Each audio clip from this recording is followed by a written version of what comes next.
Okay, and we are live. We want to welcome you to our webinar today, and I would like to hand it off to Melissa Gemma to do our introduction. Hey, Melissa.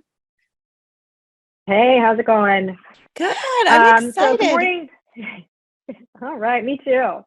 Good morning or good afternoon to you guys, wherever you are in the country. I'm in California, so still just barely morning here. And obviously for all of you out in the Southeast, especially Florida, we're thinking of you with that weather coming in, so stay safe. But again, my name is Melissa Gemma, and I'm on the strategic accounts team with ArchMI. I definitely want to thank each of you for taking some time out of your busy schedule to join us today.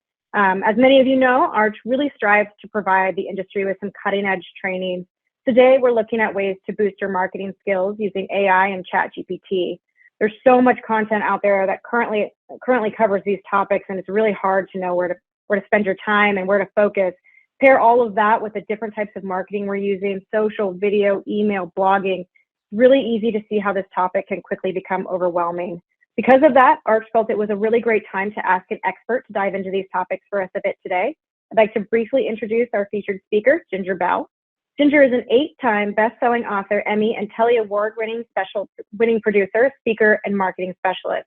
She's the founder and CEO of Edumarketing, a media production agency that provides educational marketing services to the mortgage industry. In addition, she hosts a weekly podcast, Mortgage Influencers, which provides insight from influencers in the mortgage industry on how to utilize social media, videos, and workshops to stand out in the industry. Ginger has been named one of mortgage banking's most powerful women, 50 most connected professionals, and elite women of lending. She's also been awarded Professional Woman of the Year by the National Association of Professional Women for her commitment to training and education. With all of these accolades, plus over 20 years of experience developing mortgage training programs, Arch thought Ginger would be the perfect person to help us identify the best ways to boost our mortgage marketing performance using AI and ChatGPT. Thanks so much for joining us today, Ginger. Awesome. Thank you, Melissa. And thank you all for joining us as well. So as Melissa said, my name's Ginger. I'm going to kind of walk us through a little bit of housekeeping. I'm seeing lots of great questions coming in today. It looks like the chat is disabled, but you can ask your questions in the chat. I am recording this, and so I will send out a copy of the recording, and I'll also send out a copy of the handouts. So if you do have questions, the chat box is disabled, but you can type in the question and answer box. And some of you have been doing that. I'm also seeing some questions. Do both links in the chat go to the same thing? They do not. We actually have two different things. I have the PowerPoint presentation that we're going through. So that's a PDF copy of that. And then we also have a handout.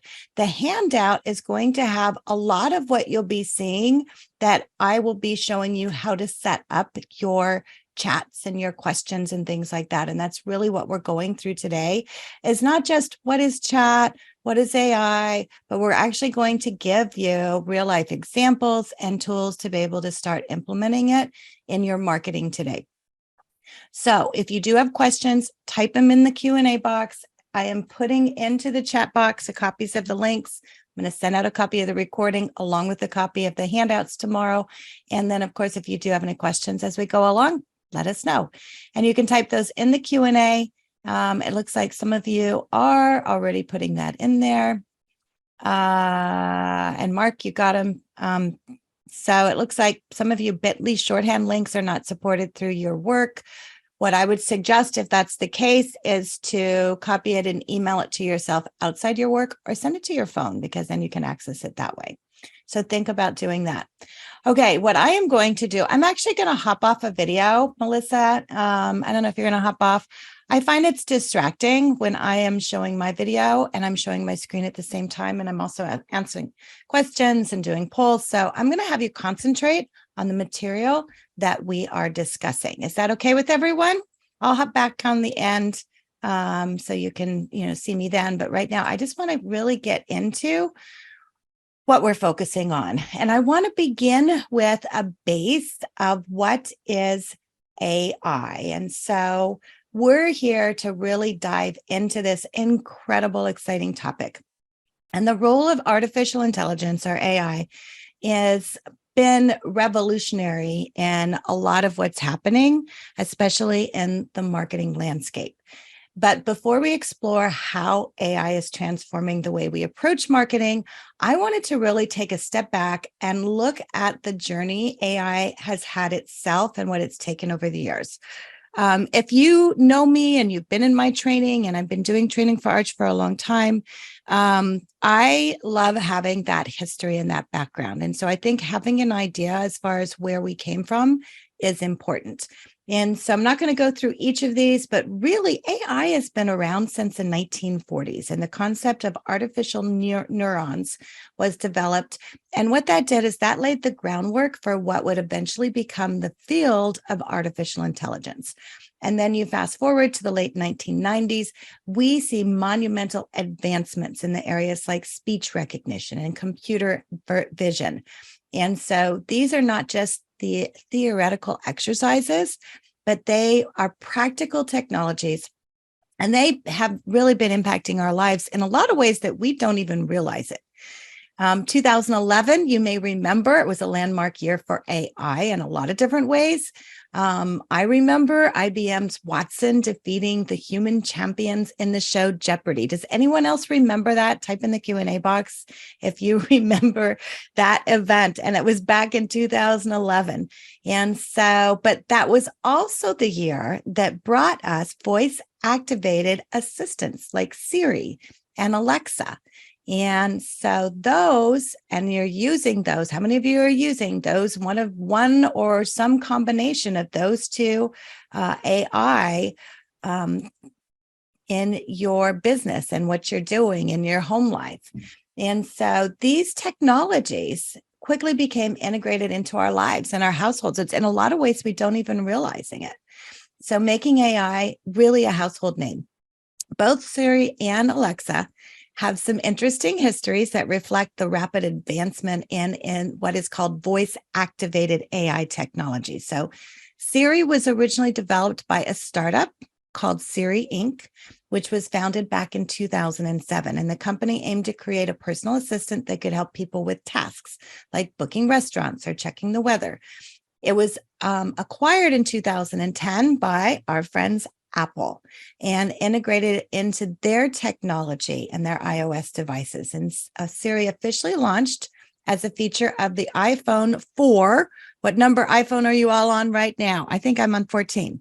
So a while ago, back in October of 2011, is when Siri was integrated into Apple's phones. And so over the years, it's evolved, it's changed. We have it on our iPhones, on our iPads, on our Macs, on our Apple Watches, Apple TV, all of those things. And then Alexa came along, and Alexa is Amazon's voice-controlled intelligent personal assistant. It was first used in the Amazon Echo Smart speakers, if you remember those, which were introduced back in 2014, a long time ago.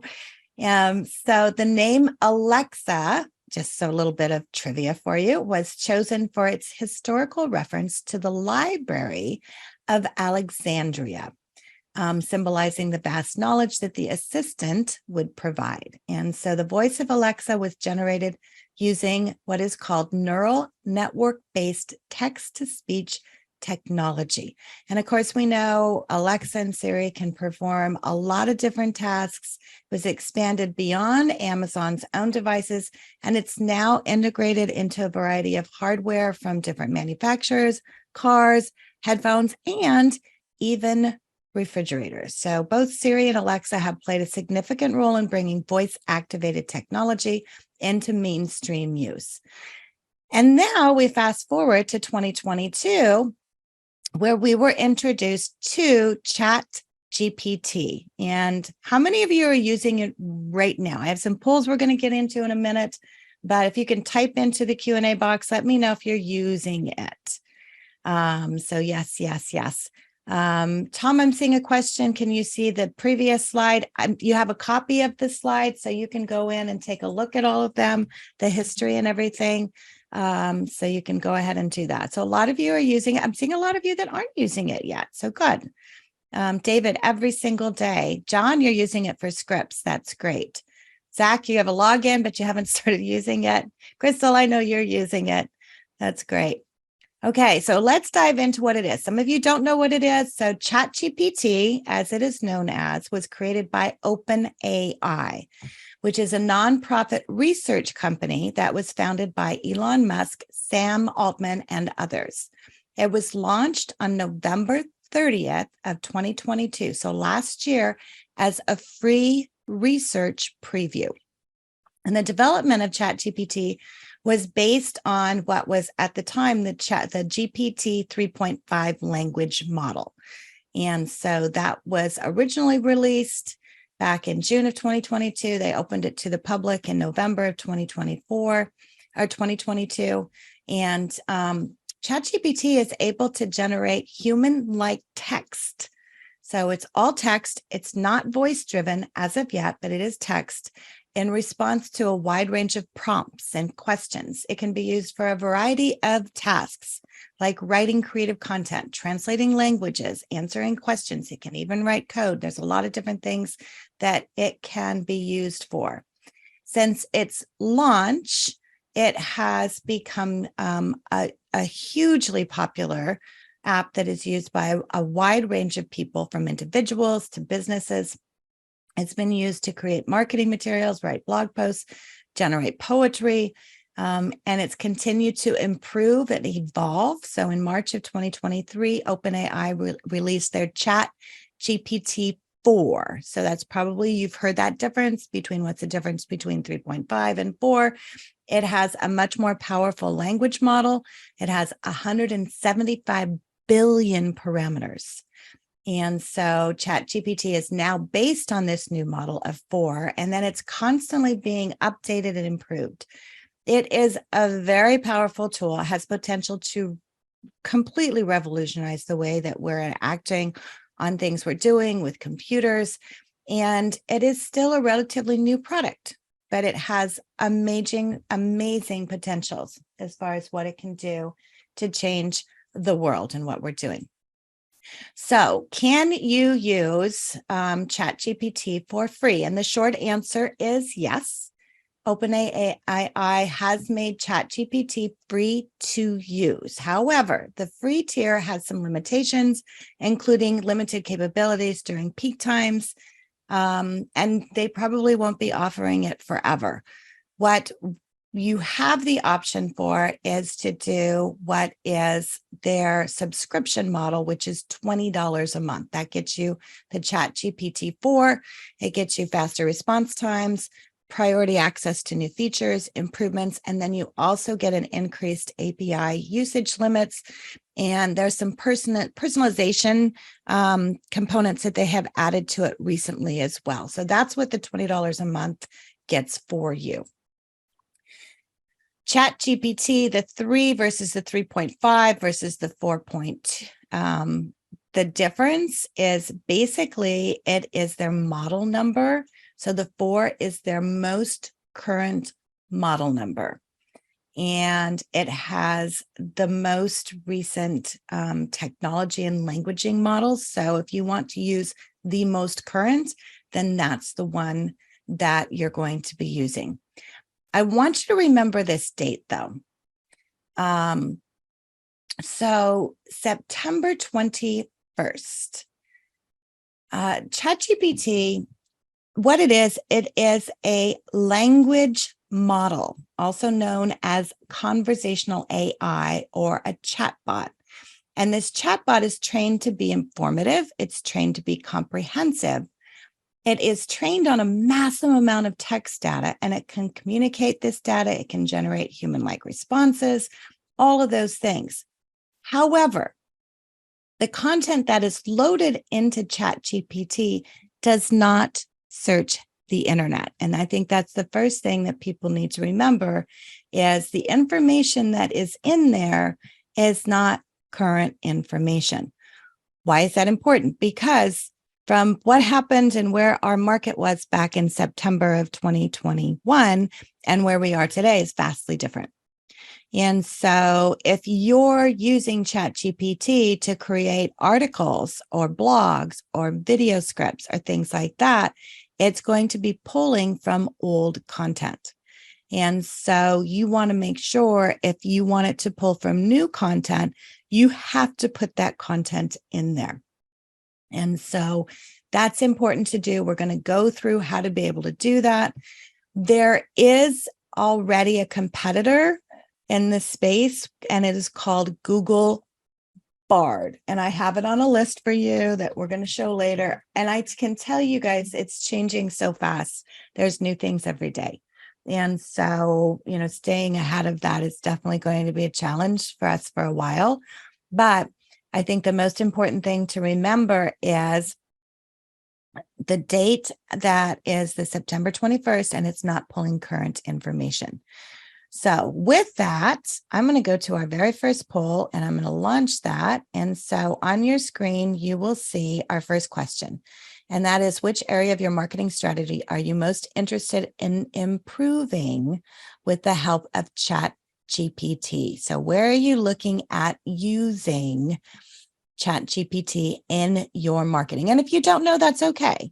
If you have an idea, say, hey, I think maybe it's going to be this. So those are the kind of things that I want you to start thinking about. And those are the areas that we're going to get into in just a second. Okay, I'm going to end this poll. I'm going to share our results. So 67% say social media content creation, which is a great way to use it. And you're going to get some ideas on how to do that today. Email marketing, video content creation, also great. Blogging. A lot of you are not blogging, and I want you to think about adding blogging because it is a great way to be able to use ChatGPT and provide some more information out there.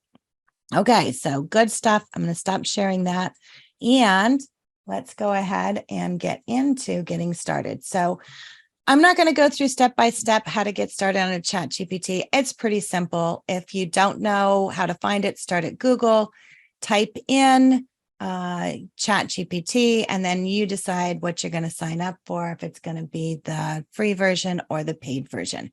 And that's pretty much it. And then you can go from there.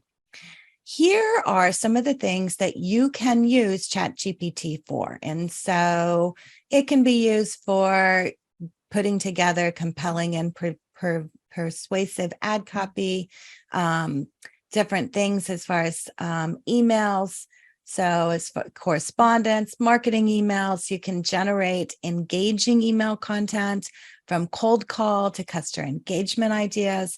You can create your bios, and it does a really good job in writing your bios. Video scripts, we use it for a lot of video scripts that we do for our clients. We do a lot of video production, so it's a great thing to do that. Web content, you can actually have it generate an entire web page for you. So there's SEO friendly information, getting into making marketing plans. I was working on it over the weekend, having it write a marketing plan for me for the end of the year. And so it's great. It's so amazing. Sales funnels, follow-up campaigns. It's really limitless as far as the things that you can do and have it do for you. But there are definitely some best practices to use for writing your prompt. So your prompt is what you put into ChatGPT to ask it to create content for you. And so some best practices for effectively using ChatGPT are really any kind of AI language model that you're using. And when you use these guidelines, it'll help you get better responses from what you're doing with the AI. So the first thing I want you to do is I want you to be specific.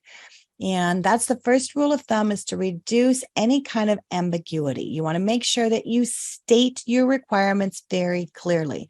The more specific you are, the better the AI can tailor its response to your needs. Remember, it is modeling language. So the language that you put into it, it will model that language.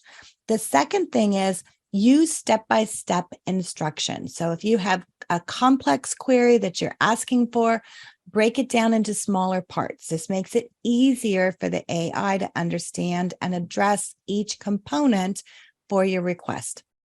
The third is set the desired format. So if you have a preference for how you'd like the answer to be formatted, make sure that you specify that.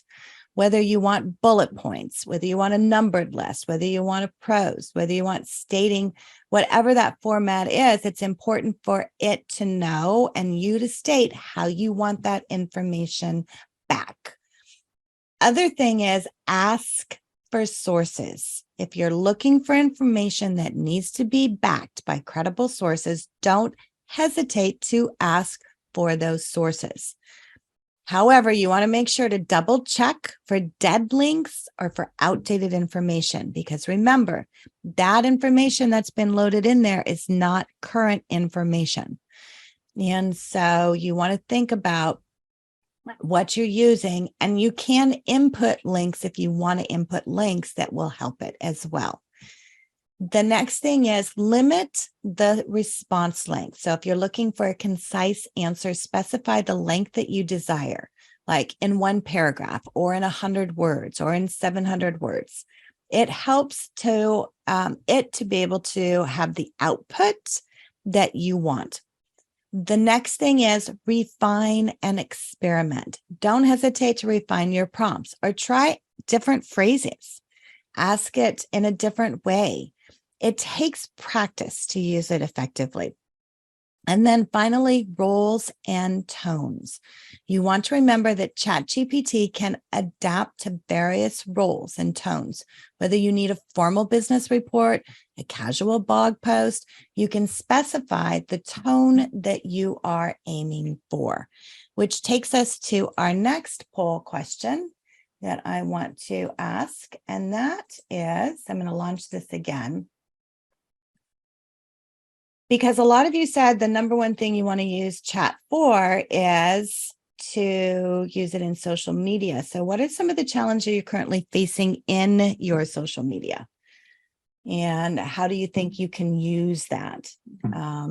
Generating fresh content ideas, crafting captivating captions, creating hashtags, all of the above, none of the above. What are some of the things and the challenges you're faced in creating your social media right now? So I'm going to end that poll and I'm going to share those results. So all of the above, which is great. So new content ideas, captions, hashtags, all those things. And it's definitely great to be able to use that for. I'm going to show you how you can do that. So let's dive in here. And I want to begin with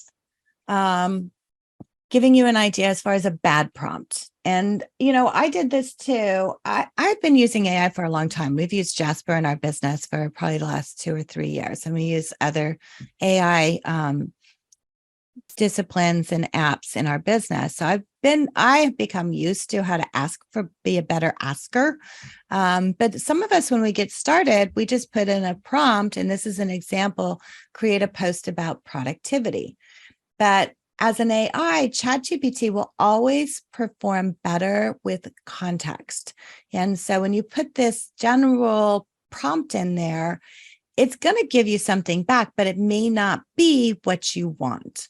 And so this is a little ambiguous. It's like pretty general. I would not use this. And I can tell you that you can tell when somebody's generated something just straight out of chat and hasn't made it their own. And I want you to really think about how to make the content that's coming out your own. And so what you want to do is get very specific in what you're asking. And so here's a better prompt. Create a LinkedIn post. So we're telling where it's going, right? Under 200 words, we're telling it how many words we want. So that's the amount. About the importance of productivity and time management for small business owners. And we told it the audience. So where it's going, the size that we want, and who is the audience. So that gives it more information to go and pull information and give a response. And so it puts in here limited. Time is a limited resource, especially for small business owners, because we told it here's our audience, small business owners. So it put that into the article. And that's the thing that you'll see. So you can see the difference between what we had with a very general prompt and a more specific prompt. AI needs training. It has little training wheels, and it's up to us to train it to have our own voice, to see how we write, to see who our audience is. And so ChatGPT, it can be trained to impersonate anything by feeding data into it. And you can prompt ChatGPT to write in any voice. And so what you want to do is, and I'm going to show you an example of our output. So I put this in here. You guys should be able to see the video. Let me know that you can see it. And I typed in, write a 2-sentence blog post on why it's important to own a home. And so it came up with a standard: owning a home provides not only a sense of security and stability, but an investment in your future, often appreciating in value over time. Emphasizing home ownership can lead to the creation of personal space that reflects your individual. And so then I said, okay, write it in a 5th grade reading level. And we see how that changed. So it's much shorter. It's much more direct. Owning a home is like having a special place that's all yours, where you can decorate your room any way you want. Plus, as you get older, the house can be worth more money. Next, we add it to write for a reader with a PhD. So we can see how that changed. Homeownership represents a multifaceted financial and personal investment, encompassing tangible assets and often appreciate in value. So it gets into more detail. And the last one, I always love doing this because it's funny what it comes up with. It knows who Snoop Dogg is. So when I write in there, write in the voice of Snoop Dogg, what do we see? Owning a crib ain't just about laying low in your own space. It's a smart move, financially speaking, because that's home value might just keep climbing. So you can see the big difference here in asking it to write in a certain voice. But I also want you to remember this date. We talked about this, right? September of 2021. So the information that's in there is only up until that point. And so this goes for you too. If you don't have a big presence on the internet, it's not going to have any information to pull from. And so you'll have to put your own information in there. And that's important to remember to do that. Okay, I'm going to do another poll because I want to know here, as far as this is our 3rd poll, as email marketing. So a lot of the things that you can use ChatGPT for is not just marketing and creating your social media posts, but also in generating emails and answering your emails and analyzing your emails and creating newsletters and things like that. So I want you to think about ChatGPT, not just for your social media, but I also want you to think about it in your daily communication.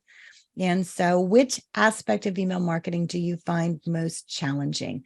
Crafting attention-grabbing subject lines, writing compelling copy, or standing out? Looks like I have a typo in there.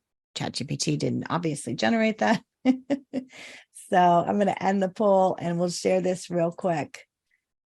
So we've got number 1 is standing out in clients' inboxes. Big thing, right? No matter whether you're just sending a response or if you're actually getting into doing a newsletter or marketing for them. On a side note, I can tell you newsletters, what's old is new again. So if you're thinking about starting a newsletter, it's a really good time to do that.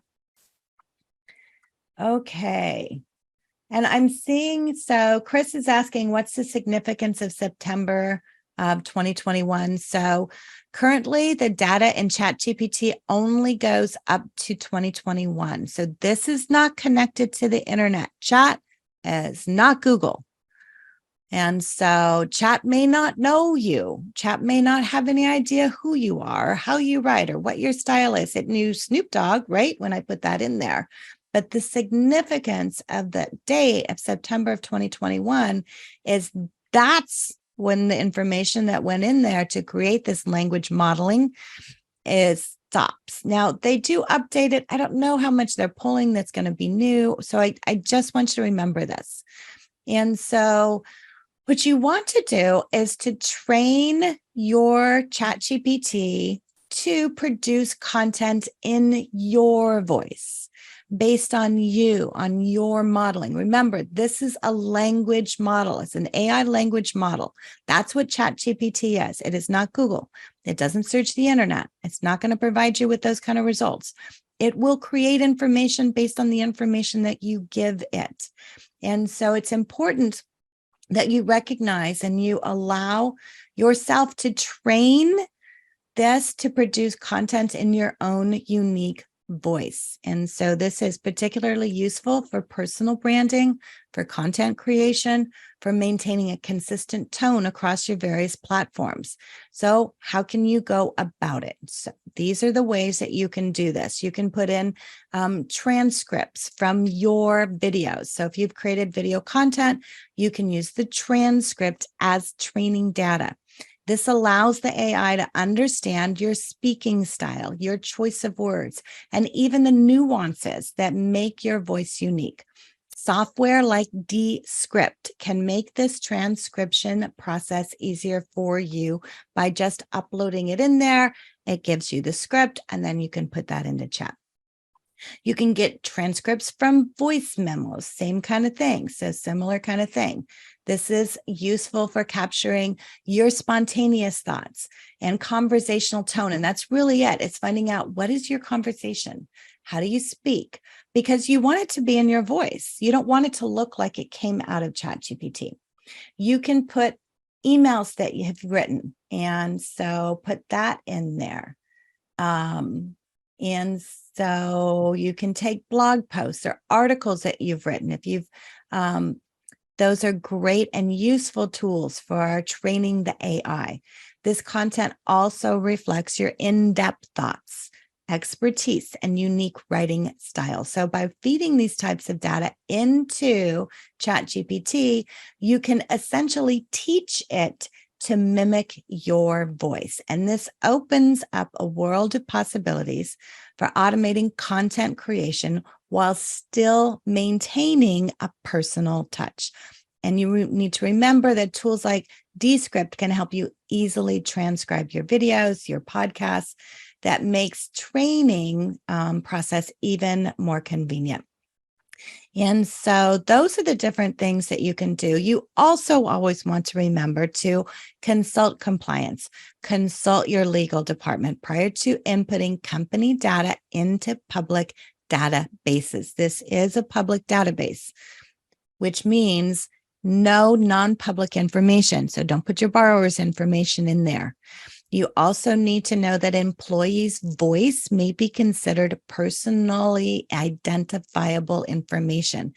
So you want to consult with compliance or legal to ensure that employees have consented or they're not restricted by law in the employee's state. So those are things just to remember on a legal, on a compliance side, as far as what's happening here.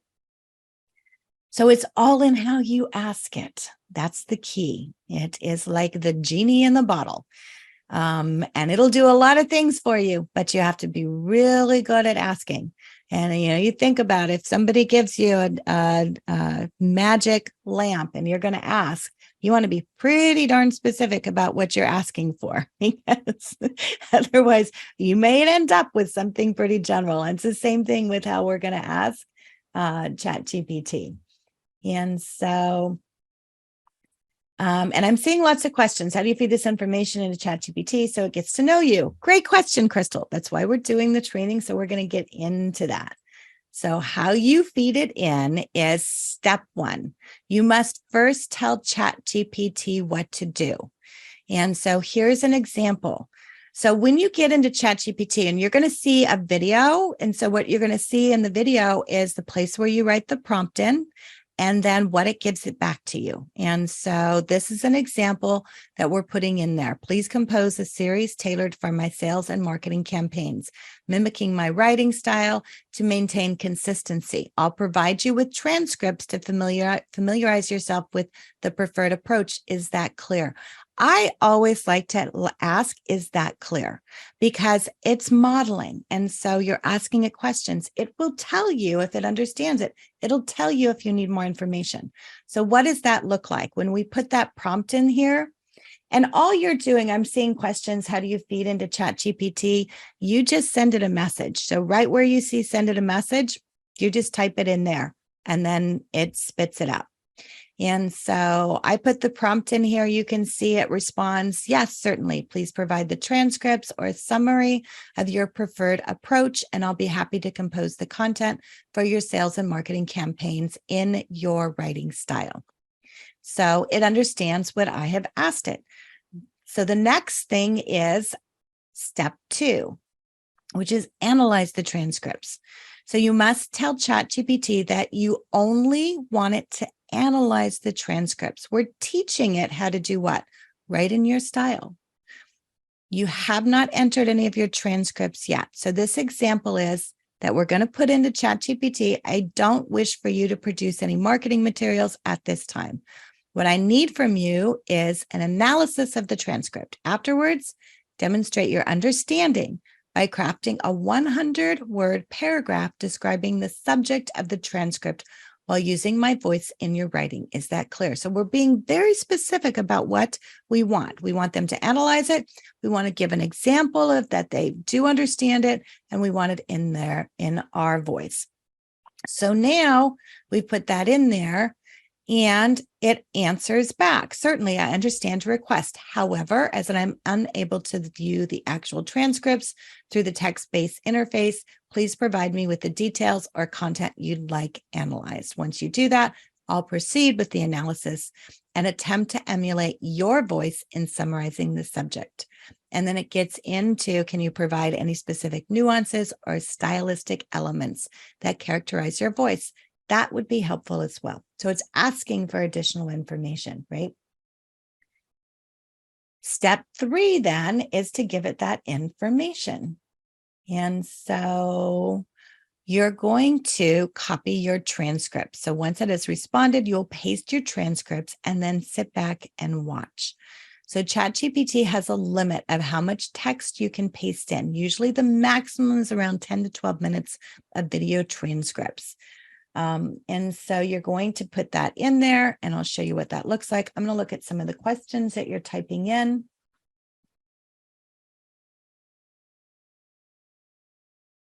So we can see it's answering back. We've told it that we want it to analyze. And so it's given that, and it says it's evident that your enthusiasm and clarity in the instruction are key characteristics of your voice. So pick that up from what I put in there.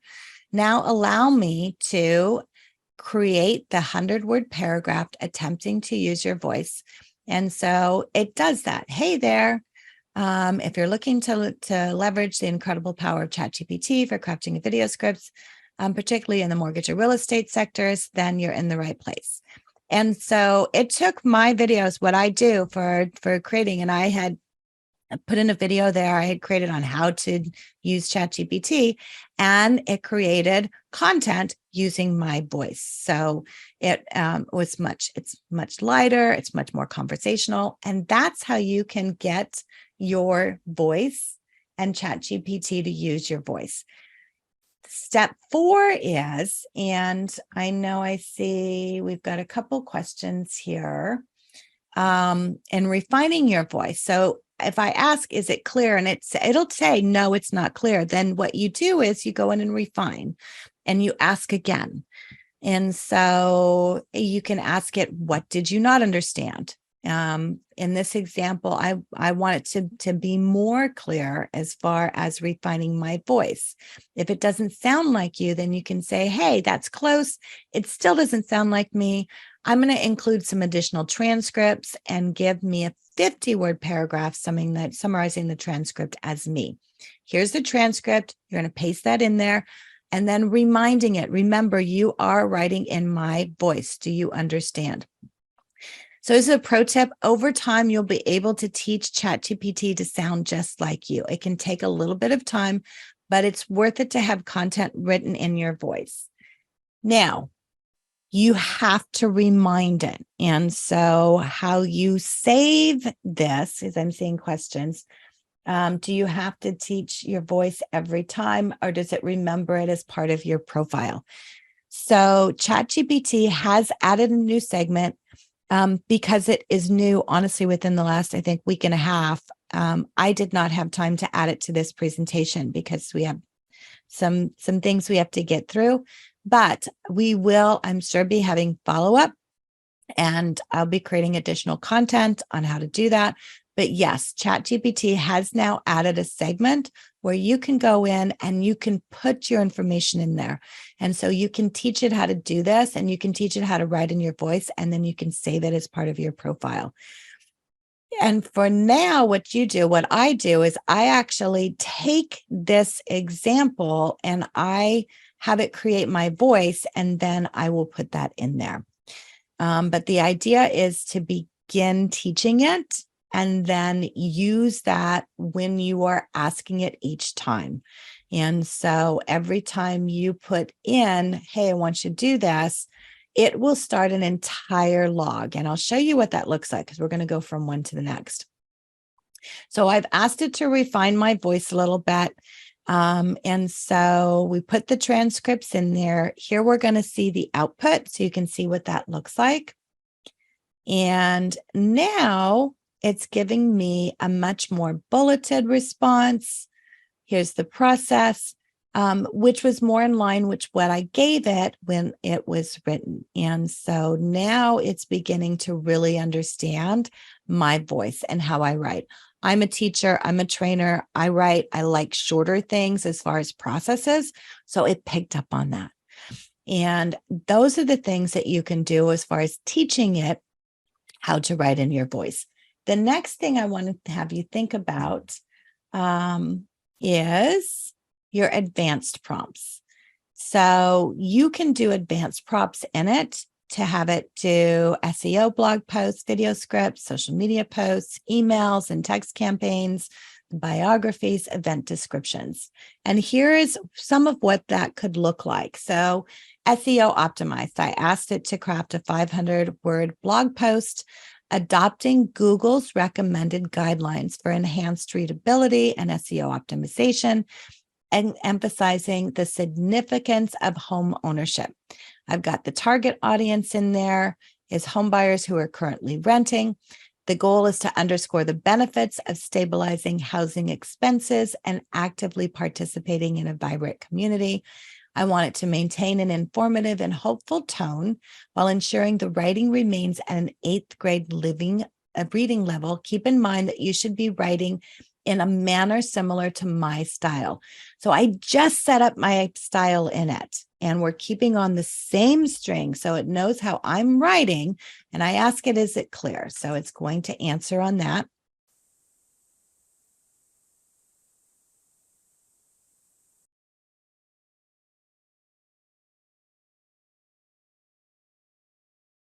And then we see that's what that looks like.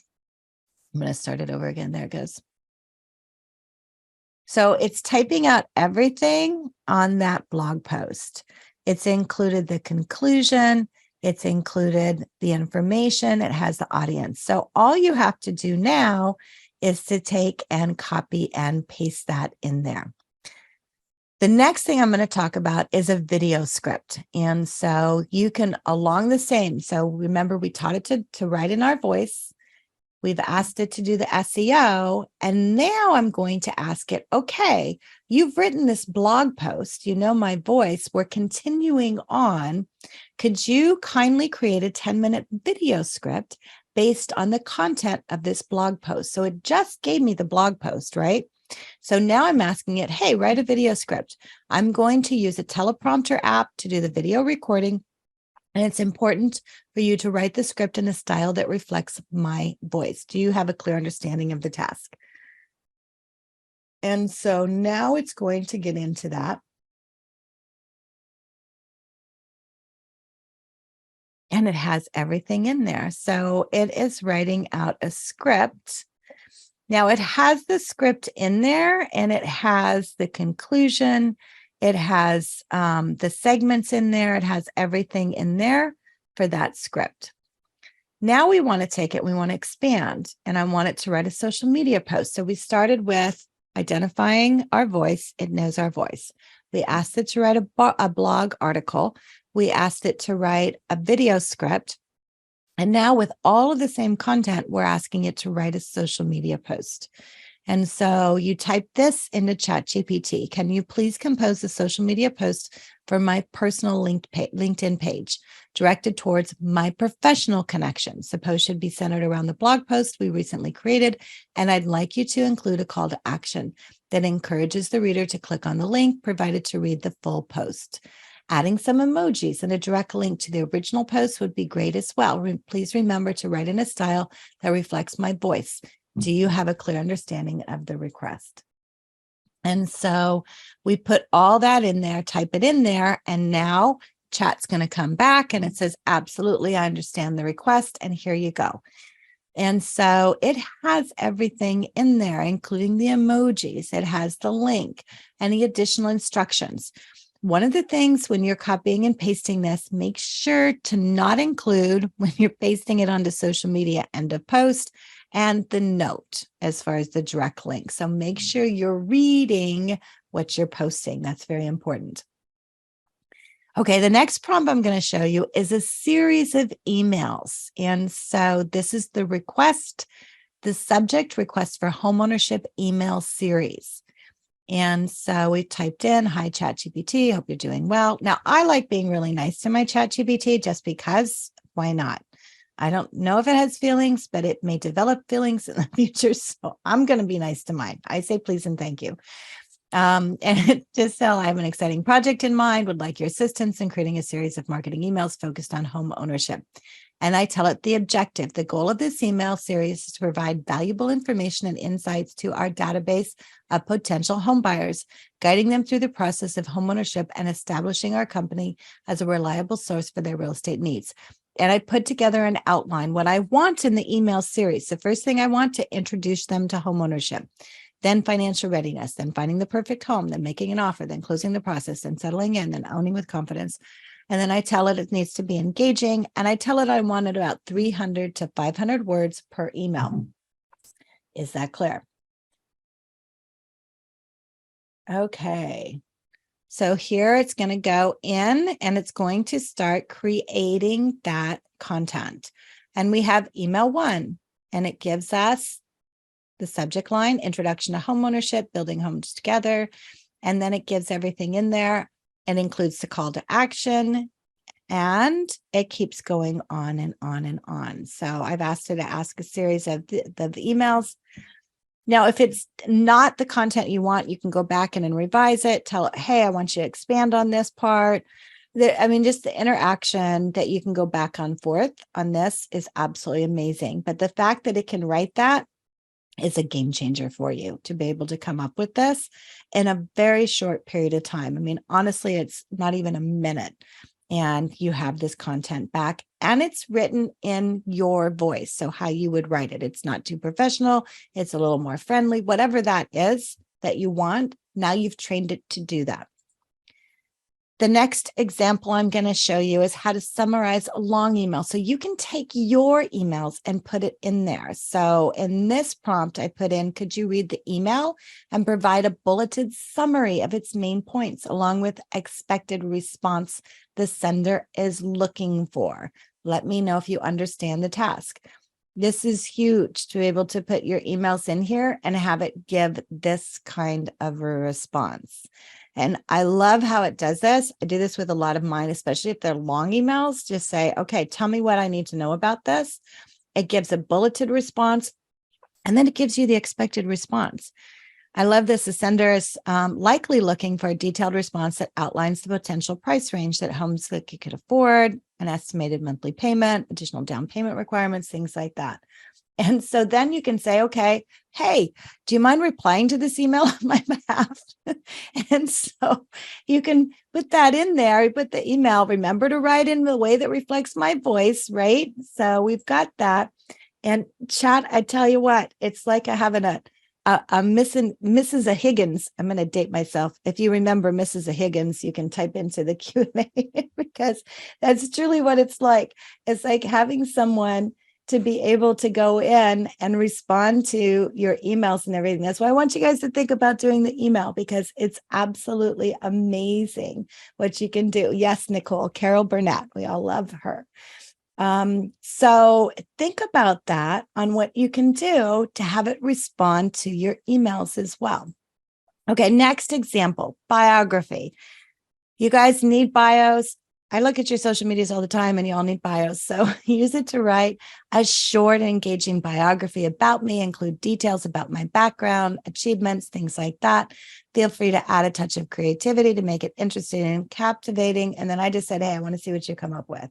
Now, I did put my bio in there that I currently have. So I copy and pasted that in there. And then it came back with information. A little bit of it was off. So what I did is I revised it a little bit and had it go into a little more detail. So you may have to do that as well. And then the next thing I want to show you is events. I know a lot of you are doing a lot of events. And so use it to write event descriptions. And so here I gave it a prompt. I need a compelling event description for the upcoming event I'm hosting. The event is, let them know the event name. Here's a little bit of a description, what you're going to be talking about. And I would like the description to highlight and then put your objectives in there. Make sure to include essential details like the date, the time and location, and how they can register. The tone should be inviting, enthusiastic, and aligned with the event's theme. And then I put in there, looking forward to seeing your creativity in crafting a captivated event description. And so ChatGPT delivered. I put all my information in there. And so here's what it came back with. And I love that it's formatted when, the time, where, an online webinar. And so I just put in the webinar that we're doing right now, and I put that in there. And then this is what it came up with, which was so cool because all I had to do was copy and paste this into my social media, add a Canva banner, something to it, and it's good to go. And then you can ask it to change. It's like if you want to say, hey, I want one for my email. Can you please write one? Additional apps, and I'm going to get to some questions here. So I added just a list. I mean, honestly, there's so many things. I know somebody asked as far as Bing, have not played around with the Bing one. ChatGPT I've been using the most. I have been playing around with Google Bard. And so that is another one. Google Bard does not write as much information, but you can combine the two of them together. Descript we talked about. Video is awesome. We've started using that for some of our podcast productions that we're doing. InVideo is another one that is an AI simulator. And so we've started playing around with that. Decipher is a new one where you can use to create content. If you have bigger content, you can use a ChatGPT chunker. There's one by Conturata. There's also one that's called Chunkify, which I've started playing around with. You can find that on the Google store. Midjourney, you may have heard about. Midjourney is really creating a lot of stir around art because it's amazing what you can go and put into the have it generate actual art. Airtable, it creates tables for you. Typeform will create some forms for you. I mean, it's amazing. And honestly, it's mind-boggling on what you can do. The other thing that I did is I put together just 40 different marketing prompts. I'm in the process. I'm working with a couple other people. We're collaborating to write an AI prompt handbook that will help you as far as going through a lot of what we're doing. Guys, this is just an hour. I mean, I am chatting as fast as I can, and I'm seeing your questions coming in, which is absolutely amazing. But we're just getting started on this. I mean, this is just the very, very beginning. What I want you to really keep in mind is this. Develop AI best practices. Give good prompts. Provide examples of your voice, of your content, of your context. Read what it gives you. Don't just copy and paste. Never, ever put personal, private, or confidential or proprietary information into ChatGPT. Remember, it is an open forum. And then check your facts. So these are your best practices that I want you to remember. And so I'm seeing a lot of questions. I tell you what I'm going to do is I'm going to take your questions, and Yolanda, I know you're on here. I'll make a FAQ real quick on some of your questions because some of them I've covered. Some of them are how to get started on ChatGPT, which registered. So I'll just make an FAQ and I'll send that out along with the recording. So you will get a copy of the recording. The recording I have put in here. It's in your chat. There's a copy of the handout. So I've got a handout. I've got a copy of the PowerPoint. I have a copy of the recording. I'll do an FAQ based on your questions that you've asked, and I will send all of that to you tomorrow. And then at the end of this webinar today, you all are going to get a survey. It's very important that you take a few minutes and answer that, because based on how you answer that helps us to know what direction we can go next in giving you information on AI and how to use it in your business. It's absolutely amazing. And I tell you what is also amazing is Arch. And so I asked our friend ChatGPT to thank Arch for being such an amazing supporter of our mortgage community. They truly are the best MI company in the world. And so Chat also says a big thank you for being part of this journey, for us to be able to jump into AI. If there's anything I can do, you can connect with me. I'm going to put my information up on a second. And I want to thank you for being part of really this truly transformative journey. We are just getting started. So I encourage you to get started, start using AI, use what we put together for you for your handouts and your training.